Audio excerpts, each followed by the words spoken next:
In Virginia, a bank robbery explodes in violence. Put your hands up! Put your hands up! Spraying bullets from automatic weapons at anyone in their way, the robbers disappear.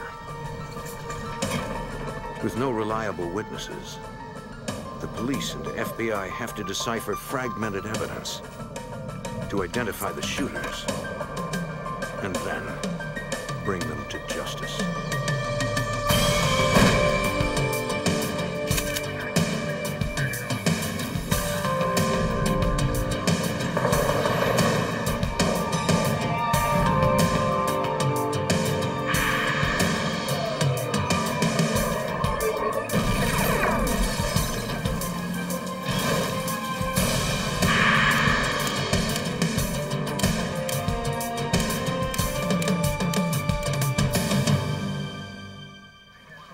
Despite what you see in the movies, most bank robbers come in quietly, pass a note, and slip away. They want cash, not bloodshed. But in Richmond, Virginia, a pair of gunmen entered a bank with their guns blazing. I'm Jim Kallstrom, former head of the FBI's New York office. The raw violence of the crime shocked even the most seasoned investigators, who vowed to catch them before they struck again.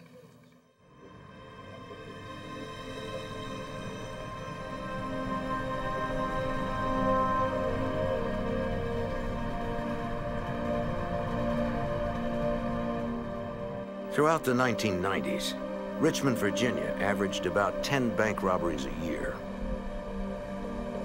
Prior to 1997, not one of them was fatal.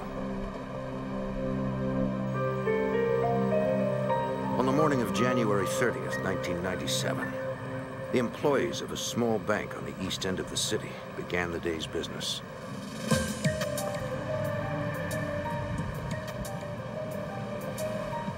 23-year-old Christine Edwards, one of the bank's tellers, arrived for work.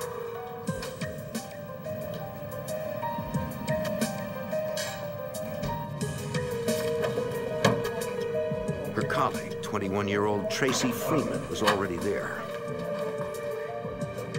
Alison Davis, a customer service representative, and Richard Hartman, the bank's security guard, also began their day. Stephen Reed, a regular customer, arrived shortly thereafter. He entered the bank as the tellers finished setting up and was greeted by Hartman. Good morning. How may I help you, sir? No one saw the two men slipping in the bank's rear door. First National Bank, how may I help you? Oh, yes. When the men struck, they did so swiftly and without mercy.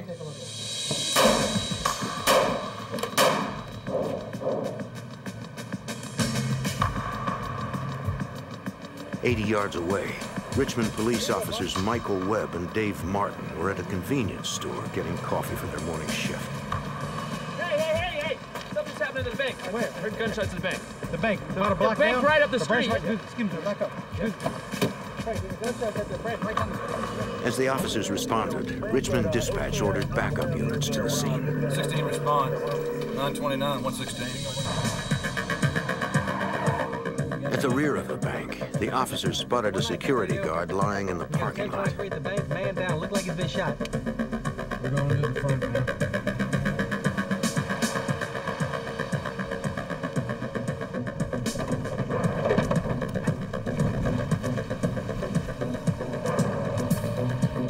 Officer Martin guarded the front as Webb went to check on the guard. He was still alive. Barely. Webb called for an ambulance. Now. Then, two armed men emerged from the bank. Stop!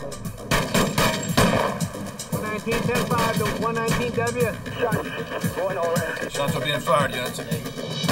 Webb emptied his clip. The officer knew he was pinned down and outgunned. They stopped shooting. I stopped shooting. And I just knew these two guys were going to come each side of the vehicle after me. I changed magazines and sat there and waited for a couple of seconds. But the gunman never came for him. Officer Martin left his position to back up Webb, but the assailant surprised him.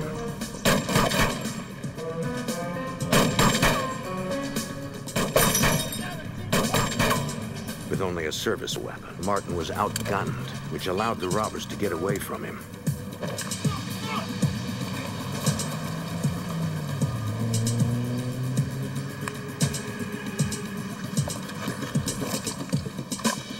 All the officer could do was report their position as they escaped across the cemetery.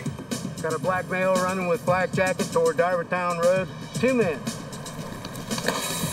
The Richmond officer saw a cloud of red dye, the sign that the gunman had stolen a bundle of money containing a timed dye pack. The men leapt over the next wall, and the officer lost sight of them. The dispatcher forwarded the information to the Henrico County Police Department. Officer Martin searched the neighborhood, knowing 2 men with automatic weapons could be around any corner, but found no sign of the suspects.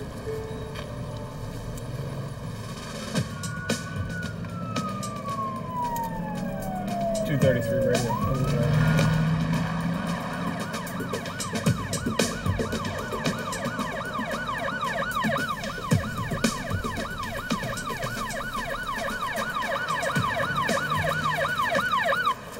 An Henrico patrolman arrived on the scene.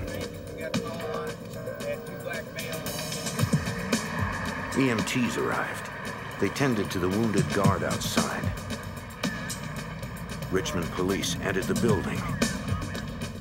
Police, everybody down! Stay where you are! Looking for any other gunman that might still be inside, and to check the condition of the other employees. One teller down over here on the left. They found 2 tellers, both shot. It's okay. Come on out, man. Come on, everything's fine. Alison Davis had taken cover. Come on, come with me. Is she okay? Everything's okay. She was not injured, but paralyzed with fear and taken to the hospital for evaluation. After clearing the bank, the officers felt it was safe to let the EMTs care for the wounded.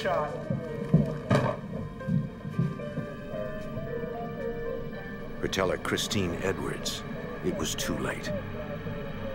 What's gone? Forensics responding. The A squad and forensics responding. Deputies and supervisors for crime scene control. Okay.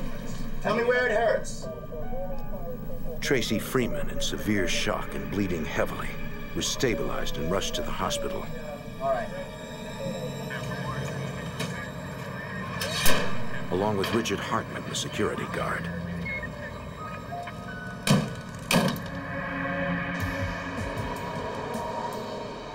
At the Richmond Police Homicide Division, Detective Tom Leonard was disturbed by the robbers' brutality. This was our most violent bank robbery that we can remember in our history.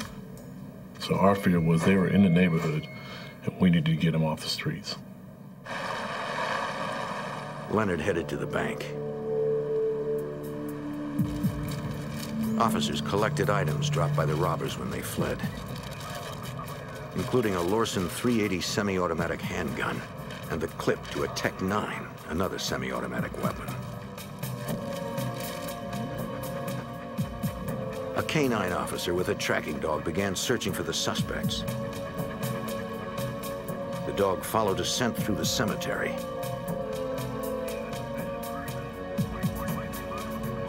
On Art Avenue, the dog lost the trail.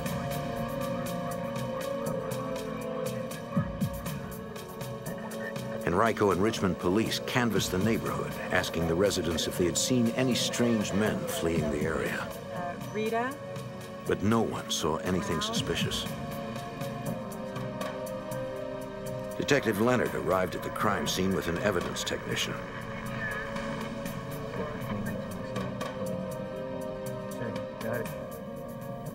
We immediately shut down that bank, and the only people that were inside the bank was myself and forensic people.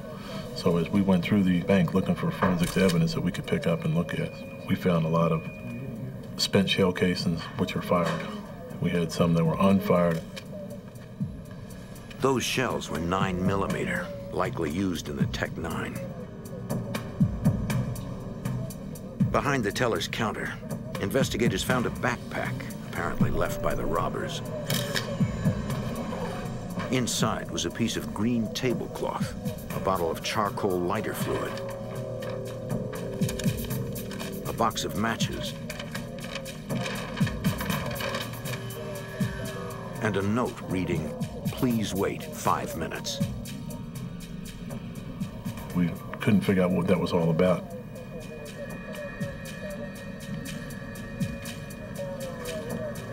On the surface of the teller's counter, investigators spotted several boot prints.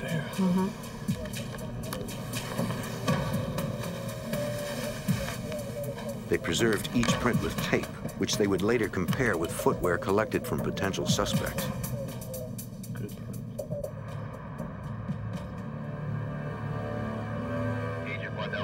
Because the bank was federally insured, police called in FBI Special Agent Wayne Waddell from the Richmond field office.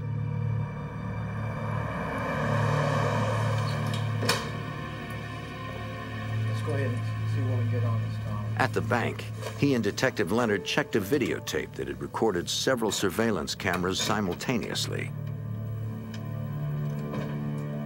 But there was a problem. Oh man, Tom, look at that. We got a problem. Something caused the film, in our opinion, to not be working correctly. It went one camera to another camera to another camera, and you were getting different angles from the front door, the rear door, and from different teller positions. They would need to make still photos from the individual frames to get any useful details. Special Agent Eduardo Alford joined the investigation. He knew the FBI would not stop until the gunmen were captured. I'm sure if you talk to every person that was involved in this investigation, they would tell you the same thing. They wanted to stay on this case around the clock, which essentially is what happened. Evidence collection at the bank lasted for hours. Later on in the evening, at around 5:30 or 6, we received word that Henrico County had received a report of a break-in. I went over to the break-in site. It was on Art Avenue, across from the cemetery, not far from where the K-9 unit had lost the trail of the suspects. We didn't know if it had anything to do with the bank robbery or not. A young woman that lived there with her father found the front door had been knocked open and went in the house and discovered a lot of items that appeared knocked around or perhaps taken. When Special Agent Waddell went inside, a Henrico officer pointed out a hole in the ceiling. It appeared someone had stepped through from above.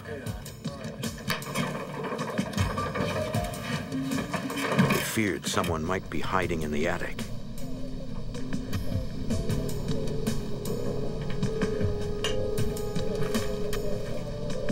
No one was there. They searched for evidence. Investigators found a pair of boots. They also found a backpack and a coat.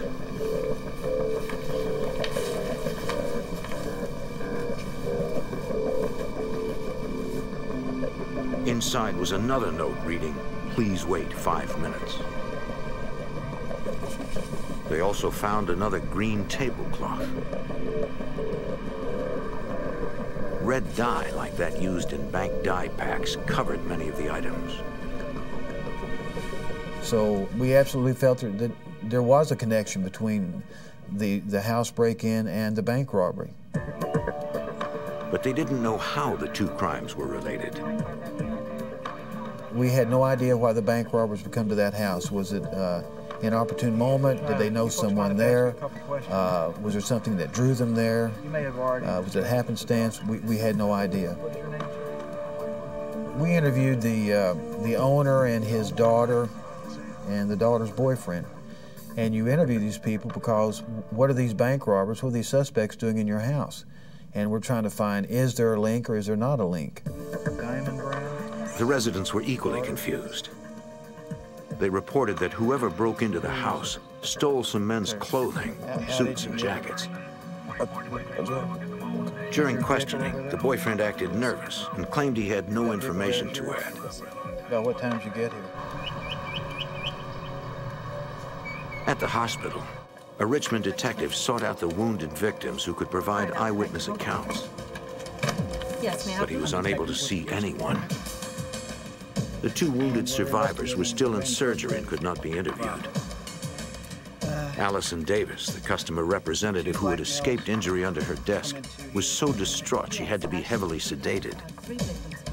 Stephen Reed, the customer inside the bank, had been grazed by a bullet and had come to the emergency room on his own. But he was also of no help. He had Alzheimer's disease and could not remember any useful information. By the end of that first day, we still had nothing more than what we had to begin with. So we knew there was going to be a ways to go. It was going to be a tough case. In Richmond, Virginia, two armed bank robbers escaped with $10,000 cash, leaving two employees wounded, and 23-year-old teller Christine Edwards dead. The community was stunned, as was Assistant U.S. Attorney Nicholas Altamari. This girl was an angel. And these guys, they just walked into the bank without a word spoken and shot her dead. It's sick. Determined to find her killers, Richmond homicide detective Tom Leonard and FBI Special Agent Wayne Waddell had to pursue the case without the benefit of eyewitness accounts. The problem with the employees and the customer that were in the bank is they were all traumatized. We actually could not talk to any of them for several days. The detective tried to interview Alison Davis, the customer representative who had taken cover under her desk and escaped injury. But she was too traumatized by the ordeal. Yes, I'm Detective. Hospital staff had to sedate her. She was unable to speak. 30 seconds. There were no witnesses available to tell investigators what actually happened inside the bank. All they had to understand those events was a flawed videotape of the surveillance cameras, according to Detective Tom Leonard. That really caused us a problem trying to piece things together because we were missing little bits and pieces of the video, so you didn't get to see the whole robbery occur like you normally would. Working with still photos captured from the surveillance video and records of the physical evidence recovered from the bank, the investigators pieced the crime together moment by moment. It was a complex series of events, all taking place in a matter of seconds. You could see where the bank had obviously opened, but the only people who were inside were the security guard, the bank representatives, and one customer. The customer was standing there at the walkway area where you go through your little lines, talking to the security guard. The lead gunman headed straight for the teller's counter. The first guy bypassed the security guard without even looking at him, without even noticing him. In our minds, we realized the front guy was not worried about the security guard. He knew that the second guy was going to take him out. In the photos, investigators saw the second robber pointing the Tech-9 at the guard. The first robber reached the counter and shot both tellers, killing one. Rack that weapon, and he walks all the way down here. Ballistics testing showed both were shot with the Lorsen 380 recovered outside the bank. Here's going over the counter. A bullet hole behind the customer representative's desk showed the gunman turned and fired at her, but the shot missed. Investigators noted the unfired 9mm rounds found on the floor. This suggested the Tech-9 had likely jammed, and the gunman ejected rounds trying to clear it. I think when she was... The photos revealed there was a brief standoff. While the second robber tried to clear his Tech-9, the first attempted to shoot the guard with a Lorsen. But that gun malfunctioned too. The Lorsen 380, recovered outside the bank, was found with a jammed cartridge. When the guns jammed, the customer, Stephen Reed, fled, followed by Richard Hartman, the guard. Unable to clear the Lorsen, the lead gunman pulled an AR-15 assault rifle and followed them.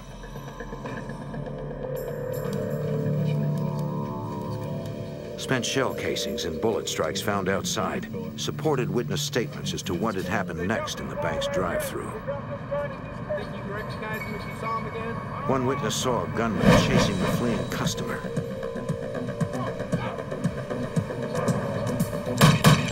He grazed his arm. The guard tried his best to stop the killer, but was struck by multiple rounds.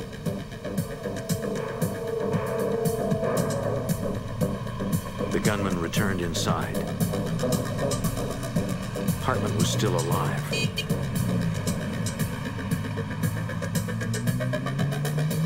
The witness watched as he entered the rear of the bank.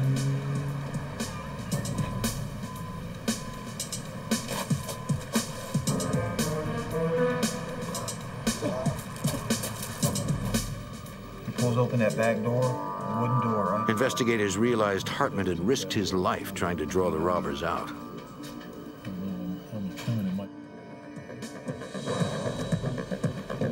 The robbers loaded a backpack with money, including one bundle that contained a dye pack. The guard approached,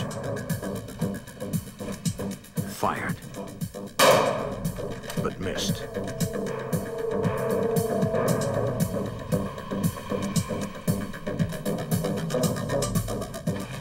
Another witness saw the guard flee the rear of the bank. The lead gunman pursued him into the parking lot and fired.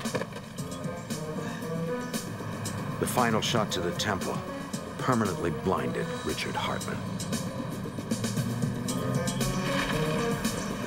Moments later, officers Webb and Martin found him there. Agent Waddell and Detective Leonard now had a clear account of the crime. Since the robbers came into the bank shooting, investigators believed their intent was to murder everyone, to eliminate all witnesses at the bank. The contents of the robbers' backpack revealed a plan to minimize witnesses on the outside.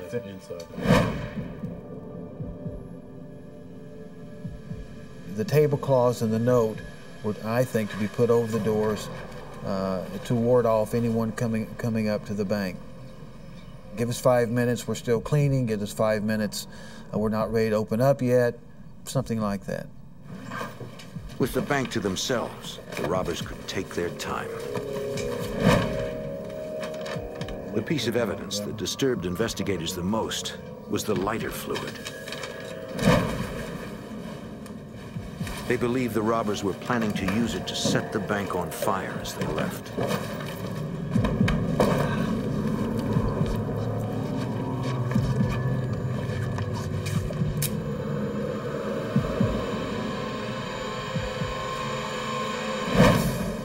Investigators knew they were dealing with especially violent criminals who acted with no remorse. We needed to get them off the streets. Our fear was these people were going to get out into the community and commit some more murders because they'd already been bold enough to come into the bank and start shooting people. And we would have to gunfight with these people to try to catch them later. And the criminals were well armed. They still had an AR-15, the civilian version of the military's assault rifle, and a Tech-9, a 9mm semi-automatic pistol. The one weapon recovered, the murder weapon, was a Lorsen 380 semi-automatic. A records check revealed it had been stolen weeks earlier. Investigators released details of the guns to the press and asked for the public's help in tracking down the weapons. It worked, according to Assistant U.S. Attorney Nicholas Altamari. We got lucky. We got very lucky. There was a person who was out there that overheard a woman that she worked with say that she thought that her husband sold those weapons. The FBI and the Richmond PD followed up on that lead and in fact did locate a gentleman who was a legitimate and licensed gun dealer. At first, the dealer was reluctant to talk to authorities. He didn't want to incriminate himself by admitting that he might have sold weapons used in a murder. After agents assured him he could not be held liable since the guns were sold legally, he admitted he had sold a Tech-9 and an AR-15 a few days before the robbery. Yeah, I got it all right here. He located the ATF forms filled out by the purchaser. Investigators now had a name to move on. The gun dealer told us that he had sold the weapons to Jermaine Sims. And we got hold of all of the units, all the guys working the case. Everybody was out trying to locate him. They finally ascertained that Sims was out of town. While the search for Sims continued, investigators kept following their only other promising lead, the Art Avenue house that the robbers had broken into. We started checking everything we could find out about the owner and his family. The girl that lived there had a boyfriend. We started checking him out. So we started from scratch with just basically an investigation on every person in the house. The boyfriend, who had acted nervous during interviews, consented to a polygraph test. The polygraph examiner asked questions about the robbery and murder, while Special Agent Waddell observed. After an hour of questioning, the polygraph results were inconclusive. Did you rob that bank? The boyfriend could not be eliminated as a suspect. Special Agent Waddell knew he needed to re-examine the house and went back with a search warrant. This time, he returned with an FBI evidence response team. He was determined that a more thorough search would reveal a connection between the bank robbery and the break-in. The ERT technicians scoured the attic. Got two guns here, two. Behind a wallboard, they found a Tech-9 semi-automatic pistol and an AR-15 assault rifle, precisely the type of guns used in the crime. They were still loaded, and their serial numbers were intact. Special Agent Waddell proceeded to check if these were the same guns purchased by Jermaine Sims. We wanted to verify that they were in fact the weapons that had been bought from the gun dealer and used in the bank robbery. So we called back to the office. We read off the serial number, make, and model of these weapons, and they were compared to the ATF firearms form. They were the same weapons. A ballistics expert compared slugs recovered from the bank to slugs fired from the recovered AR-15. They matched, connecting that weapon to the fatal bank robbery. It seemed certain that Jermaine Sims had indeed bought the weapons used in the robbery and murder. Now, the FBI and Richmond police needed to find him.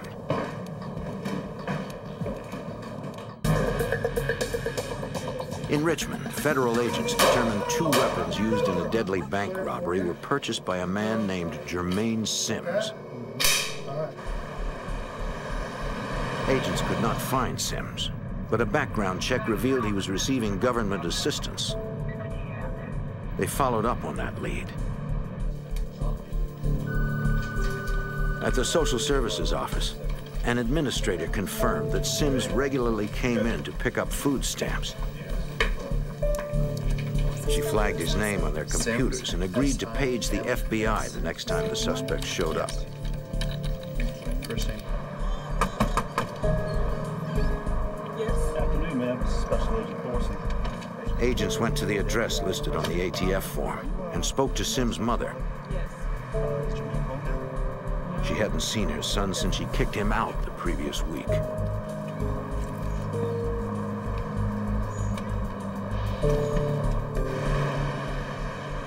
Days later, Richmond agents received a page from the Social Services Agency. Sims was there.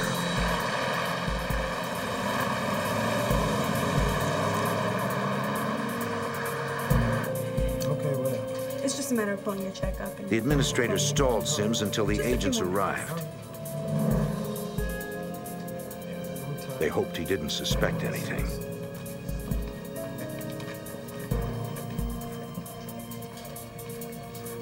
When the agents arrived, the suspect seemed calm.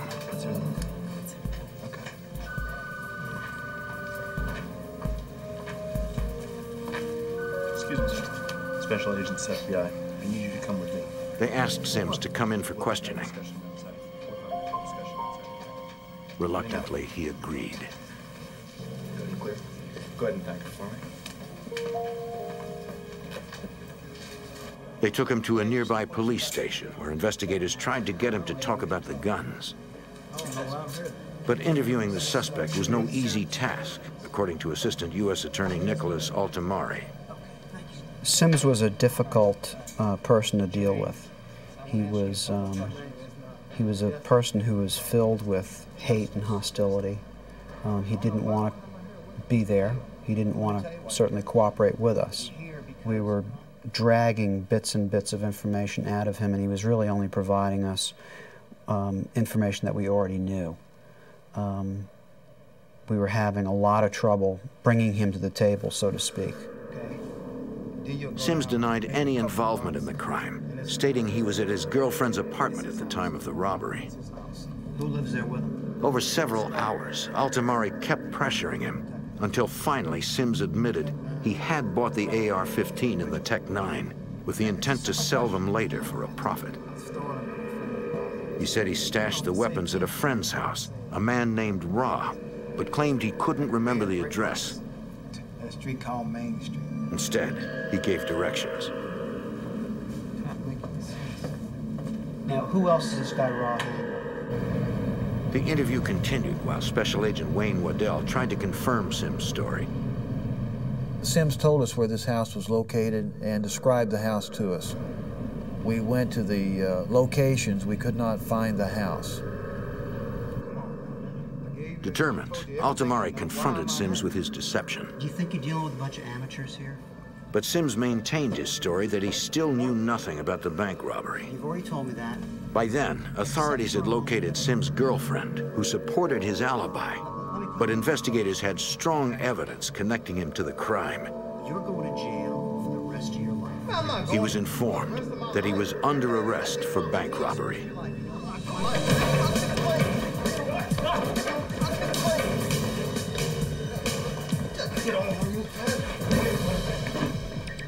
There's nothing like the silence of a jail cell to focus somebody on their problem. And he had a huge problem. He had his name on the title to these weapons that were used in this robbery.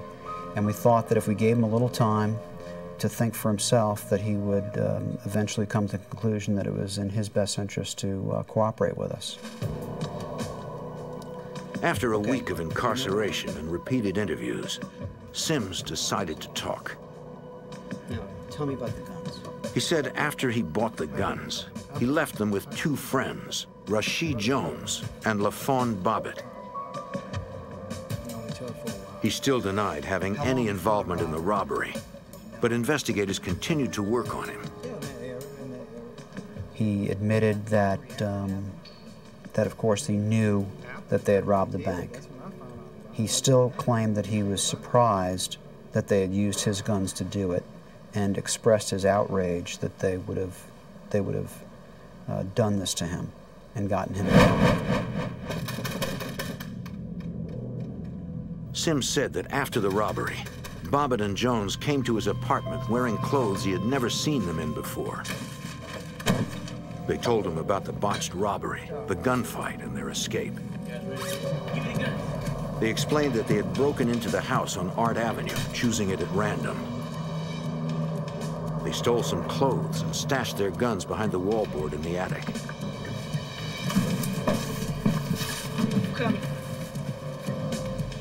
As they were leaving, Jones accidentally stepped through the ceiling.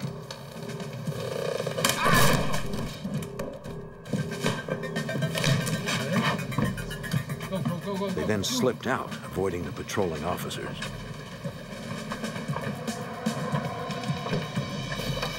They had the money with them, but it was stained red from the dye pack. Police records revealed that LaFawn Bobbitt had 11 prior convictions and was free on bond from charges related to grand theft auto. Rashid Jones had 7 prior convictions, including grand larceny, and was on parole. Investigators reduced the charge against Sims from bank robbery to conspiracy. Now, with the identity of the killers in hand, the real chase could begin. After a 1997 bank heist that left one teller dead, Richmond, Virginia authorities believed they had identified the gunmen as LaFawn Bobbitt and Rashid Jones. They had no idea where to look for Jones, but they did set up surveillance at Bobbitt's last known address. He's been in it for a while. Yeah. Assistant U.S. Attorney Ken Melson was determined to apprehend these men as quickly as possible. We had to get these 2 cold-blooded killers off the street as soon as we can, so we would eliminate the possibility that they could do the same thing again and someone else would get killed. And yet we had a lot of work to do collecting the physical evidence, getting it analyzed by the lab. They needed more time to build the federal case, but could not afford to have 2 killers on the loose. Prosecutor's office in Henrico County to charge Bobbitt with the burglary, the breaking and entering of the Art Avenue address. With respect to Jones, he was in violation of his parole, so we got a warrant for a parole violation. Special Agent Wayne Waddell received the go-ahead to bring in the fugitives on those charges. We had 2 agents watching LaFawn Bobbitt's house. The 2 agents were Paul Messing and Eddie Alford. Call Waddell. And we finally get authorization to arrest LaFawn Bobbitt. I get hold of Messing and Alford. They tell me that Bobbitt has just left his house. All right, thank you. The agent told the surveillance team to follow Bobbitt, then headed off to back them up.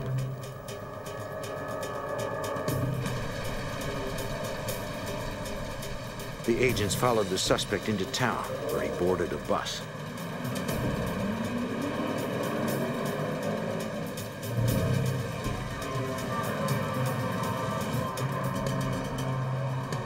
They kept in contact with Special Agent Waddell, updating him on their location. 302, 304. Soon, Waddell caught up.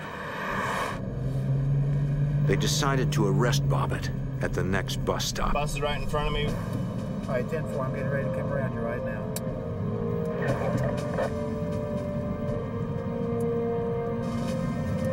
Waddell pulled around front to get into position.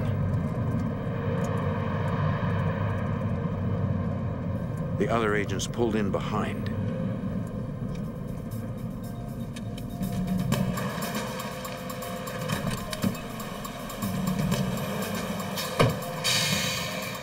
When the bus stopped, the agents were ready.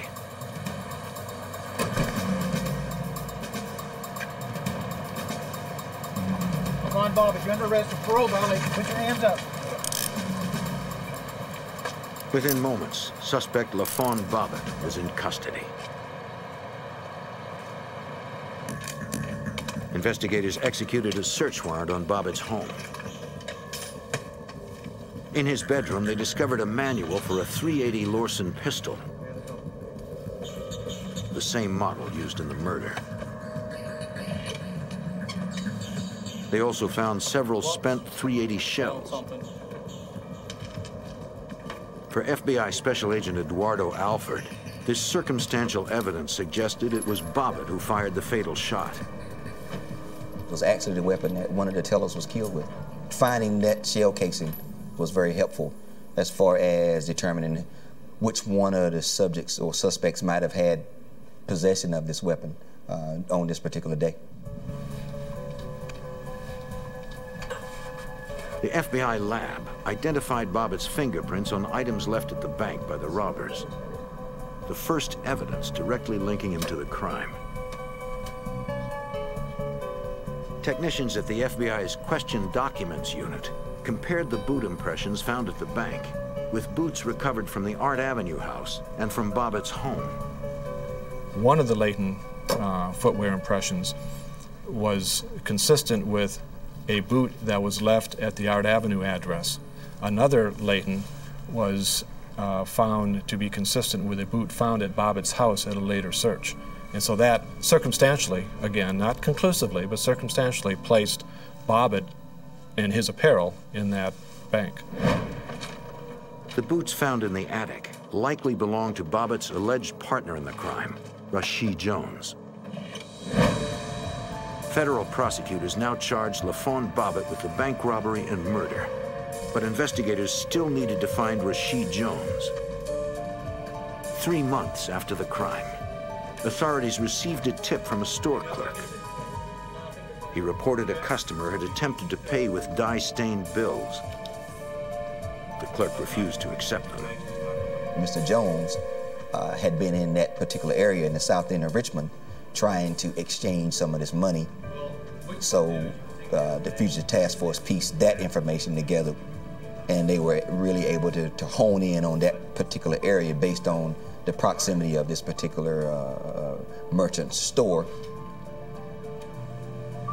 The FBI focused on that neighborhood, working all of their contacts. The effort paid off. The information that came in was from just a reliable source of information. Somebody that was aware of this crime and knew Mr. Jones and was able to pinpoint a location of where he was hiding. Jones was staying in a run-down apartment building frequented by transients. Agents were able to obtain the cooperation of a man living there. The arrest was planned for 5 a.m. when Jones would likely be asleep. They called the location and spoke to their contact inside. He said Jones was there, sleeping, and he had a gun. Their contact also warned there were other people in the apartment, and most of the lights did not work. As the arrest team approached the building, they went through a final briefing, reviewing photos of their target. They anticipated a dangerous confrontation. Jones was armed, desperate, and surrounded by innocent bystanders. In 1997, the Richmond Fugitive Task Force SWAT unit closed in on Rashid Jones, suspected of bank robbery and murder. They'd received a tip that Jones was hiding out in an apartment. From their contact inside, they learned Jones was armed and most of the lights did not work. There were several innocent people in the apartment.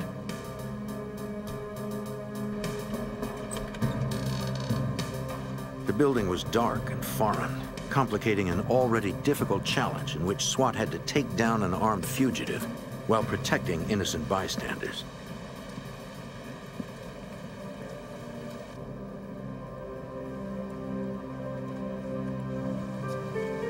The team decided to sneak up on Jones silently.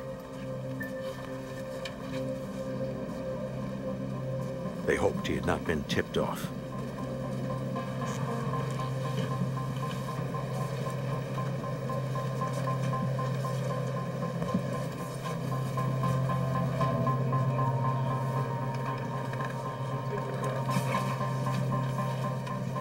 When they reached the target apartment, an agent phoned their contact inside.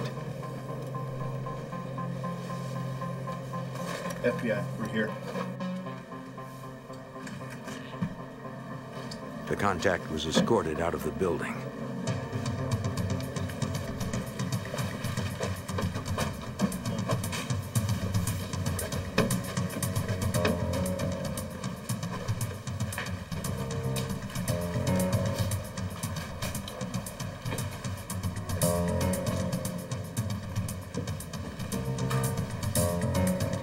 When they made it to the room where Jones was said to be sleeping, he was gone. So was his gun. Tension mounted as SWAT began searching the rest of the apartment.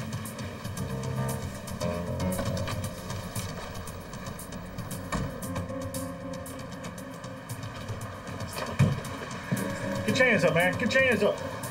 Come on, get up. Get up. They found and removed 2 other residents. Every room was cleared, except one, a bathroom. Jones, we know you're in there. Come out. Put your hands up, Jones.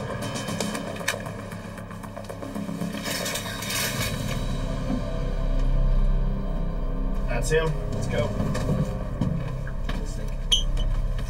To the team's relief, Jones was unarmed and surrendered without a fight. The manhunt was over. Get on, sit up. Agents searched for his weapon. They discovered it in a closet, its firing pin broken. Had the gun been functional, the arrest might not have gone so smoothly. Jones was immediately charged with probation violation and later for the bank robbery. On February 25th, 1998, the trial of Rashid Jones and LaFawn Bobbitt began. But it would not be an easy case. Assistant U.S. Attorney Ken Melson and his prosecution team were unable to use any of the people in the bank as witnesses. None of them could really testify for us because the guard was blind as a result of being wounded. One teller was dead. Another one had never had the opportunity to even turn around to see anything. And a third employee was unable to testify because she didn't see anything. She was under a desk during most of the robbery. Melson found a way to deal with the lack of witnesses by commissioning a digital recreation of the crime. We had to stand in for them digitally and show the jury what happened inside that bank. We were the witnesses' voice to the jury during the trial so that they could be involved and experience the agony of the victims, experience the moment of the bank robbery. And that would give them not only the true feeling of what went on in the bank, but the true carnage and intent of the defendants. After hearing 6 days of testimony, the jury convicted both gunmen on all charges. Assistant U.S. Attorney Nicholas Altamari. In the trial, they sat there smug as all get out. And it wasn't until after they were convicted that you could really see them start to worry, because then it was about them.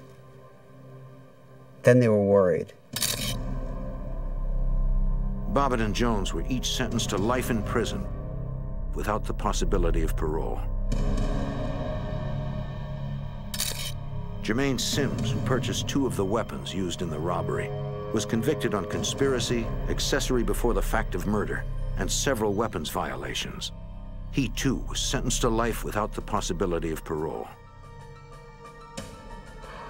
As the victims and their families continue to heal, they and the city of Richmond know that Jones, Bobbitt, and Sims will never be a threat to anyone again.